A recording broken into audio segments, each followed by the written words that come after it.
আমি আজ থেকে প্রায় 5 বছর আগে আমার মাদ্রাসায় রাতের বেলায় বয়ান করে মাদ্রাসায় ঢুকলাম।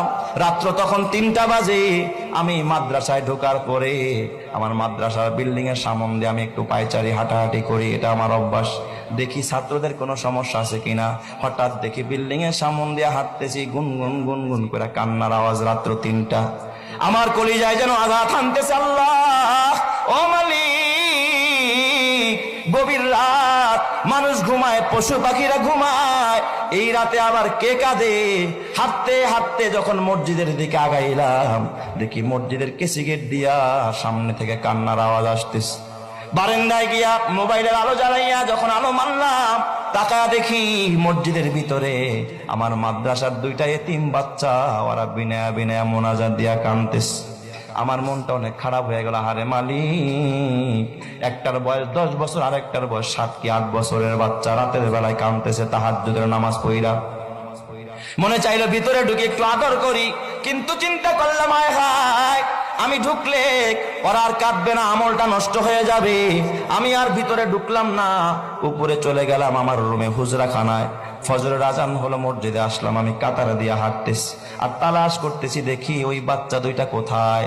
হঠাৎ দেখি বাচ্চা 2টা মসজিদের পিছনের সফে, ওরা আমার মসজিদে ফজরের পর সূরা ইয়াসিনের আমল হয়, আসমায়ে হুসনার আমল হয়। ওই বাচ্চা 2টা সূরা ইয়াসিন পড়তেছে। আমি একটা ছেলের মাথায় হাত দিয়া বললাম, বাজান, দোয়া শেষ হইলে তোমরা 2জন আমার রুমে আসবা, তোমাদের সাথে আমার পার্সোনাল কিছু কথা আছে। ওরা 2জন দোয়া শেষ করে আমার রুমে গেছে। আমি কাছে বসাইতে চাইলাম খাটের ভিতর, আমার সাথে বসলো না। ছাত্ররা ওস্তাদের খাটে বসে না, আমার পায়ের সামনে বসেছে। বড় ছেলেটা বয়স 10 বছর হবে, ছোটটার বয়স 7 কি 8 বছর। জিজ্ঞাসা করলাম মাথায় হাত দিয়া, বাজান, রাতের বেলায় তোমাদের 2জনকে কাঁদতে দেখছি, কারণটা কি খুলে বলো।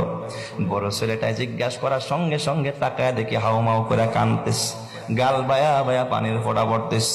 আমার ডাক দিয়া, হুজুর আপনি কি চিনেন না? আমরা 2জন আপন ভাই, এটা আমার ছোট ভাই, আমার বাবা আজকে দুনিয়াতে বাইচা নাই। হুজুর আমরা 2জন এতিম, আমার মা, আমার ছোট্ট একটা বোন আছে, এই বোনটাকে নিয়ে একটা বস্তিতে ভাড়া থাকে। হুজুর মানুষের বাড়িতে বুয়ার কাজ করে, এটা দিয়ে আমাদের সংসার চালায় আর আমাদের পড়াশোনা হয়। হুজুর শোনেন, আমার ভাইটার চিকুনগুনিয়া জ্বর, আজ থেকে 4-5 বছর আগে সর্বত্র চিকুনগুনিয়ার ছড়াছড়ি। হুজুর আমার ভাইটা বোর্ডিং এর খাবার, এত নরমাল খাবার আমার ভাইটা কোনোদিন 1 লোকমা, কোনোদিন আধা লোকমা, কোনোদিন একটু ডাইলের পানি চুমুক দিয়া খায়। জ্বরের মানুষ 7 বছরের বাচ্চারে মা বাবারা নুডলস রান্না করে খাওয়ায়, হরলিক্স খাওয়ায়, গরম পানিতে গোসল করায়, মা নিজে খাওয়ায়া দেয়। ওই বাচ্চা মা বাবা সারা বাচ্চা। ও হুজুর, গতকালকের ঘটনা, আমার ভাইটা 1 লোকমা খানা খায় না। বিকেল বেলা দেখি আমার ভাইটা হেলে দুলে পড়ে যায়। আমার ডাক দিয়া কয়, ভাইয়া একটা রুটি কিনে দাও, দেখি পানি দিয়া ভিজায় খাইতে পারি কিনা, বন্ডুরির 4 দোকানে বেশ।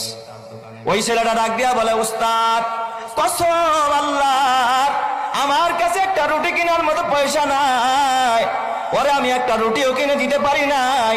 বললাম, ভাই রে, আসরের পর ঐচ্ছিক ছুটি থাকে, ওই সময় আমি বাসায় যাব, আম্মুর কাছ থেকে টাকাই না, তোরে রুটি কিনে দিব। আমি আসরের নামাজ পড়া দৌড়াদৌড়ি কইরা বাসায় গেলাম। ওই বস্তির ভিতরে যায় দেখি আমার মা ঘরে পড়া, আমার ছোট্ট বোনটা মায়ের পাশে কাঁদতেছে। ডাক দিয়া বললাম, মা কিছু টাকা দিবানি, ওর তো অসুস্থ, ওর একটা রুটি কিনে দিতে হবে। আমার মা আমার ডাক দিয়া, বাবা আজকে 4-5 দিন হয় আমি অসুস্থ, কাজে যাইতে পারি না, ঘরে খাবার নাই, বাড়িওয়ালায় ভাড়া চায়, ভাড়া না দিতে পারলে ঘর থেকে বের করে দিবে, আমি করে কেমনে টাকা দিব। হুজুর আমার মা আমার টাকা দিতে পারে নাই। আমি যখন খালি হাতে মাদ্রাসায়, আমার ভাইটা গোটা বিকাল কাঁদতে কাঁদতে বালিশ ভিজায় ফেলছে। হুজুর আমাদের দেখার কেউ নাই, আমার বাবা যদি বেঁচে থাকতো, আমার বাবা আমাদের পাশে এসে দাঁড়াইতো, আমাদের খোঁজ খবর নিত। এই কথা শুইরা বাবা চোখের পানি রাখতে পারি না। আমার বাজান পকেটের মধ্যে অনেকগুলো টাকা ছিল, প্রায় 25,000 টাকার মতো। মাহফিল করে আসছি রাতের বেলায়, বের করে দিলাম, নে বাবা যা লাগে তুই সব নিয়ে যা। ওরা 2টা ভাই আমার পার মধ্যে জড়ায়, হুজুর টাকা লাগবে না, দোয়া করেন। আমি জোর করে 3,000 টাকা বের করে বললাম, 2,000 তোরা 2 ভাই নিবি, আর 1,000 টাকা তোর মাকে দিবি। ও আমার বাবা, তাইলে আর কত অসহায়, এরা আল্লাহর কাছে কান্দে, কয় হুজুর রাতের বেলায় আমার সব ছাত্র ভাইরা ঘুমায়, আমার তো আর ঘুম হয় না। ছোট ভাইটারে বললাম, ভাই রে, আমাদের দেখার কেউ নাই, যিনি এতিম বানাইছে তার কাছে যাই, চলো মসজিদে গিয়া বলি। তাই আল্লাহর কাছে একটু কান্দা কান্দা বললাম, ও আমার বাজার, ওদের প্রতি খেয়াল রাখ। আল্লাহর নবী কয়, আনা ওয়া কাফিলুল ইয়াতিমি কাহাতাইনি ফিল জান্নাহ। আল্লাহর নবী কয়, আমি মুহাম্মদ এতিম ছিলাম, যারা এতিমকে লালন পালন করবি, এতিমের জন্য ঘর বানাবি, খাবারের ব্যবস্থা করবি, আমি মুহাম্মদ ওয়াদা দিলাম 2 আঙ্গুল যেমন পাশাপাশি, যারা এতিমের লালন পালন করে আমি মুহাম্মদ তারে নিয়ে একই সাথে এইভাবে পাশাপাশি একই জান্নাতের ভিতরে থাকবো।